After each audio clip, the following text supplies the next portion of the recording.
నమస్కారం మీడియా సోదరులందరికీ. తిరుపతి యొక్క లడ్డు విషయం మీద ఈరోజు ఈ యొక్క పత్రికా సమావేశం నిర్వహించడం జరుగుతూ ఉంది. ముఖ్యంగా ఆంధ్ర ప్రజలకు అట్లానే భారతదేశ ప్రజలకు ప్రపంచవ్యాప్తంగా ఉన్న హిందువుల యొక్క గొప్ప దైవం శ్రీ కలియుగ వెంకటేశ్వర స్వామి. ఆయన సన్నిధిలో కోరికలు నెరవేరుతాయని భక్తులు ఎంతోమంది ఇవాళ రోజుకి కనీసం 1,00,000 మంది దర్శనం చేసుకుంటూ ఉంటారు. రోజుకి కనీసం 3 లక్షల నుంచి 4 లక్షల లడ్డులు విక్రయాలు చేస్తూ ఉంటారు. ఇలాంటి చరిత్ర గల దేవాలయం మీద ఒక బాధ్యతాయుతమైన ముఖ్యమంత్రి హోదాలో ఉండి పదవిలో ఉండి ఎటువంటి విచారణ జరపకుండా ఈ లడ్డూలో యానిమల్ ఫ్యాట్ జంతువుల కొవ్వు కలిపారు అని చెప్పి చంద్రబాబు నాయుడు గారు మాట్లాడటం చాలా చాలా బాధ కలిగించింది. ముఖ్యంగా ప్రపంచవ్యాప్తంగా ఉన్న హిందువుల మనోభావాల మీద దెబ్బ కొట్టారు చంద్రబాబు. నువ్వు ఒక రాష్ట్రానికి ముఖ్యమంత్రిగా ఉన్నావు, కనీసం ఎంక్వైరీ చేసావా? ప్రాథమిక సమాచారం ఏమైనా ఉందా? ఎటువంటి ప్రాథమిక సమాచారం కానీ ఎంక్వైరీ కానీ లేకుండా ఆ దేవదేవుని యొక్క ప్రసాదం మీద మీరు మాట్లాడటం అనేది తీవ్రంగా హిందువుల యొక్క మనోభావాలు దెబ్బతీసింది. అంతేకాదు, తొందరపడి ఆ మాట అనొచ్చా? ఈరోజు నేను అడుగుతా ఉన్నా. తిరుపతి దేవాలయం మీద కానీ లడ్డు మీద కానీ మాట్లాడేటప్పుడు ఎంతో సమన్వయంతో ఎంతో ఇన్ఫర్మేషన్ ఉంటేనే మాట్లాడాలి. ఇది మేమన్న మాట కాదు. సుప్రీంకోర్టు చీవాట్లు పెట్టింది. ఈ పిల్లు వేసిన సుబ్బారెడ్డి గారు పిల్లు వేసిన మరుసటి రోజు మొట్టమొదటి హీరింగ్ రోజే సుప్రీంకోర్టు ప్రశ్నించింది చంద్రబాబు నాయుడికి. ఆయనగా బుద్ధి రాలేదు, ఇంకా ఆయనకి బుద్ధి ప్రసాదించలా. ఆ రోజు సుప్రీంకోర్టు మాట్లాడింది, మీరు ఇలా మాట్లాడొచ్చా? మీకు ఏ సమాచారం ఉంది? ఎటువంటి ఎంక్వైరీ చేశారు మీరైనా ప్రశ్నించి ఆ రోజు సుప్రీంకోర్టు ఈయన వేసిన సిట్ అయితే ఈ పార్టీకి వైసీపీ కలిపోయింది, జగన్మోహన్ రెడ్డి గారు చేశాడని చెప్పేవాళ్ళు. అప్పుడు సుప్రీంకోర్టు సిబిఐ ఆధ్వర్యంలో నడవాలి సిట్ అని చెప్పి ఈ సిట్టుని మార్చి అందులో అధికారుల్ని వాళ్ళే నియమించి ఈ యొక్క కమిటీ వేయటం జరిగింది. ఈ కమిటీ ఏమి నిర్వహించింది? మొన్న యానిమల్ ఫ్యాట్ అనేది లేదు, జంతువుల కొవ్వు అనేది కలవలేదు అని చెప్పి చెప్పటం జరిగింది. ఈయన అన్నాడో లేదో, పవన్ కళ్యాణ్ గారు ఏకంగా వస్త్రాలే మార్చి కొండపైకి ఆయాసపడుతూ మెట్లెక్కి సనాతన ధర్మాన్ని ఈ రాష్ట్రంలో నెలకొల్పేది నేనే అని చెప్పి ఆయన ప్రకటించుకోవటం, దీని మీద మాట్లాడటం పుండు మీద కారం చల్లినట్టుంది. ఇంకా చల్లారు. ఇవాళ సిబిఐ ఎంక్వైరీలో ఉన్న సిబిఐ ఆధ్వర్యంలో ఉన్న సిట్టు ఇవాళ ఇచ్చింది. ఇవాళ ఏం చేయబోతున్నారు మీరు? మేము అడుగుతున్నాను. ఈరోజు ఈ రాష్ట్ర ప్రజలే కాదు, ప్రపంచవ్యాప్తంగా ఉన్న హిందువుల యొక్క మనోభావాల మీద మీరు దెబ్బతీశారు. దీనికి బహిరంగ క్షమాపణ చెప్పాలని చెప్పి వైఎస్ఆర్ కాంగ్రెస్ పార్టీ మేము డిమాండ్ చేస్తున్నాం. మొట్టమొదటిది. సరే, ఈలోపు ఏమన్నారు? అసలు కల్తీ జరిగింది కదా, జంతువుల కొవ్వు కలగలేదు కానీ కల్తీ జరిగింది కదా అని చెప్పి ఈరోజు తెలుగుదేశం వాళ్ళు మాట్లాడుతూ ఉన్నారు, మీడియాలో కూడా మాట్లాడుతూ ఉన్నారు. దీనికి పూర్తిగా మీ ఈనాడు పత్రికే ఉదాహరణ. ఇది 29వ తారీఖు 29/1 వచ్చిన ఈనాడు పత్రిక. పేరు మార్చి ఏమార్చిన బోలే బాబా. పేరు మార్చి ఏమార్చిన బోలే బాబా. ఇది ఈనాడు 29వ తారీఖు నిన్న వచ్చిన శీర్షిక ఈనాడు పత్రికలో 21వ పేజీ. అంటే ఈ బోలేబాల సంస్థ ఏదైతే ఉందో ఇప్పుడు సప్లై చేసిందో ఇది గతంలో కూడా ఉంది. దాని పేరు శ్రీహర్ష డైరీ అని.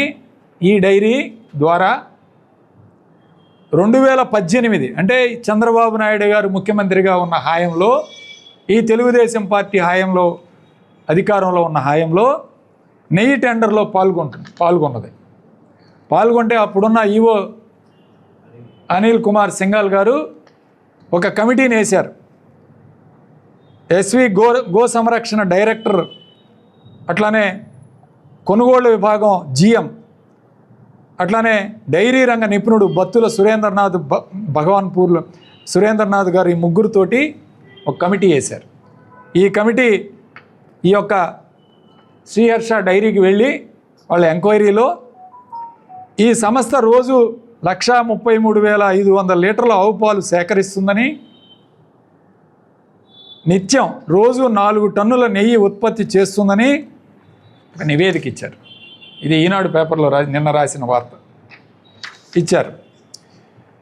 ఇచ్చిన తర్వాత ఈ డైరీని టెండర్లో పాల్గొనడానికి అవకాశం కల్పించారు. అప్పుడున్న బోర్డు సభ్యులందరూ కల్పిస్తే 2019 ఫిబ్రవరి 18, 2019 అంటే ఇంకా తెలుగుదేశం పార్టీ అధికారంలో ఉండగానే 82,000 కిలోల ఆవు నెయ్యి ఈ సంస్థ ద్వారా టీటీడీ తీసుకున్నది. టెండర్ ద్వారా 82,000 కిలోలు. ఓకే. అయితే జగన్మోహన్ రెడ్డి గారి ప్రభుత్వం మారిన తర్వాత, వైవి సుబ్బారెడ్డి గారు చైర్మన్ అయిన తర్వాత, మళ్ళీ 2019లో కూడా మరోసారి ఇన్స్పెక్షన్ కమిటీని పంపించడం జరిగింది. ఈ ఇన్స్పెక్షన్ కమిటీ అప్పుడు కూడా నిర్ధారించింది ఈ యొక్క డైరీలో పాలు ఉత్పత్తి జరగటం లేదని అప్పుడు వాస్తవాలు తీసుకొచ్చింది ఈ కమిటీ. అప్పుడు ఈ డైరీ పేరు హర్ష నుంచి బోలేబాలాకి మార్చుకున్నాడు ఆయన. ఆ ఓనర్ బోలేబాలా అని వేరే సంస్థ పెట్టి ఆ సంస్థ ద్వారా ఈ యొక్క పాలు నెయ్యి సప్లై చేయడం జరిగింది. అంటే మేము చెప్పేది ఏంటంటే, మీరు జంతువులు కొవ్వు అనేది లేనే లేదు. ఫస్ట్ పాయింట్ దాన్ని పూర్తిగా కమిటీ కూడా ఇచ్చింది. కాబట్టి చంద్రబాబు నాయుడు, పవన్ కళ్యాణ్ క్షమాపణ చెప్పాలి, బహిరంగ క్షమాపణ చెప్పాలి. వీలైతే పవన్ కళ్యాణ్ మళ్ళీ మెట్లెక్కి తిరుమల వెళ్ళి ఆ దేవాలయంలో తప్పు అయిపోయిందని చంపలేసుకొని ఈ రాష్ట్ర ప్రజలకి, హిందువులకి క్షమాపణ చెప్పాలని చెప్పి మేము డిమాండ్ చేస్తున్నాం. రెండోది, కల్తీ జరిగింది కదా అని మీరు మాట్లాడుతున్నారు. కల్తీ జరిగింది ఎవరి హాయంలో స్టార్ట్ అయింది? ఇది అసలు ఇది 2018 ఫిబ్రవరి తెలుగుదేశం పార్టీ హాయంలోనే ఈ యొక్క డైరీ నుంచి పాలు సేకరించారు మీరు. ఇది వాస్తవం కాదా? మీ పేపర్లోనే ఎందుకు రాశారు? మీ పేపర్లో ఈనాడులోనే ఈరోజు దీని మీద వార్షిక నిన్న ఆర్టికల్ రాయటం జరిగింది.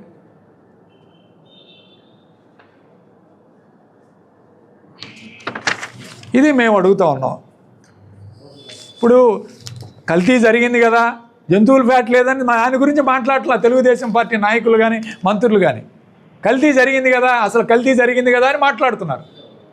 దీని మీద మేము ఈరోజు మాట్లాడుతున్నాం. మీ హాయంలో జరిగింది కదా, మరి అప్పటి నుంచి మొదలైంది కదా, ఎవరు దీనికి బాధ్యులు, ఎవరు శిక్షార్హులు అని ఈరోజు మేము ప్రశ్నిస్తున్నాం. ఈరోజు కేవలం జగన్మోహన్ రెడ్డి గారి మీద ఆయన హిందూ అంటే నమ్మకం లేదు, ఆయన అది ఇది అని చెప్పి మాట్లాడారు కదా. ఈరోజు నేను అడుగుతా ఉన్నాను, కొన్ని ప్రశ్నలు అడుగుతా ఉన్నాను. తిరుపతి లడ్డు గురించే కాదు, కొన్ని దేవాలయాల్లో జరుగుతున్న ఘోరాల గురించి కూడా మనం మాట్లాడాలి.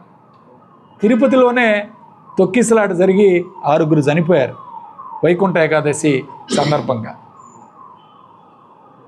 మీ హాయంలో గోదావరి పుష్కరాలు 29 మంది చచ్చిపోయారు, అది చంద్రబాబు నాయుడు హాయంలో.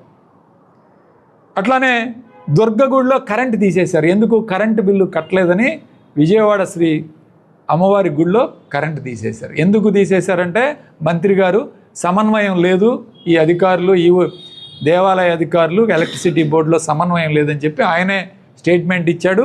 ఆయనే ఇద్దరిని పిలిచి మాట్లాడి దాన్ని సమన్వయం చేశాడు.